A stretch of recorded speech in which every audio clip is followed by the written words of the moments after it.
lived when the refugee crisis started. I was just coming back from the Middle East, where I lived, for a year at the Turkish-Syrian border. So I could see, how it was being born, because I was living among the refugees, and I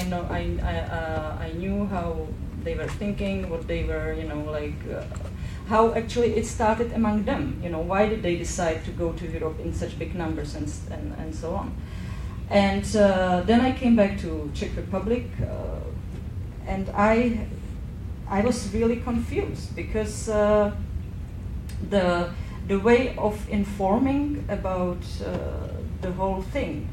was very,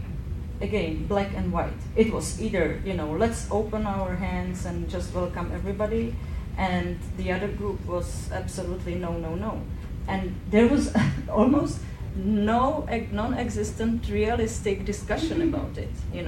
The realism and pragmatism in this way was really missing. And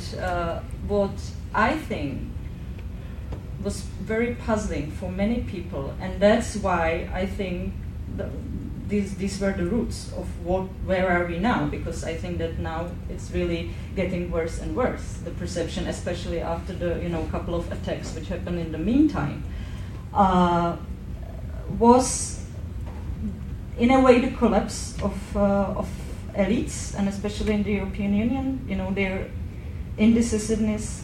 on what to do, and their disability to act promptly. That people suddenly saw that we have the leaders who don't know what to do.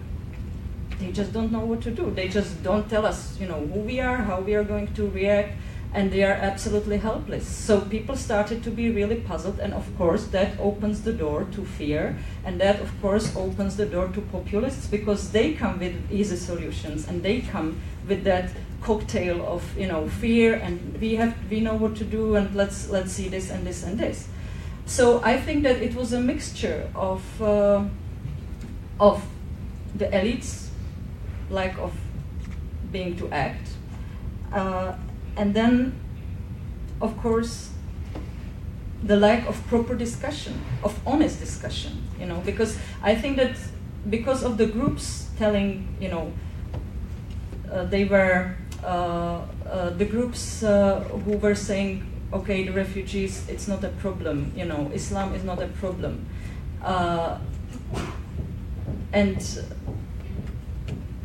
the fact that they were, because it is a problem, and I think that in a way it is justified to have a very, very open discussion about if Islam is a threat to democracy or to our values and stuff, and it was being in a way mocked too, and I think that it really pushed many people on the other side, which definitely is a problem. And the last thing which I wanted to say was that it is also connected with the crisis of Islam as such, because of course, like the Sunni and Shia at the moment, they are in a crisis, and they are also like there is a way ahead. They are also trying to decide, where they are going, and that goes hand in hand with the rise of the Islamistic movements and the radical movements, and I think that has to be taken. As well, that the discussion about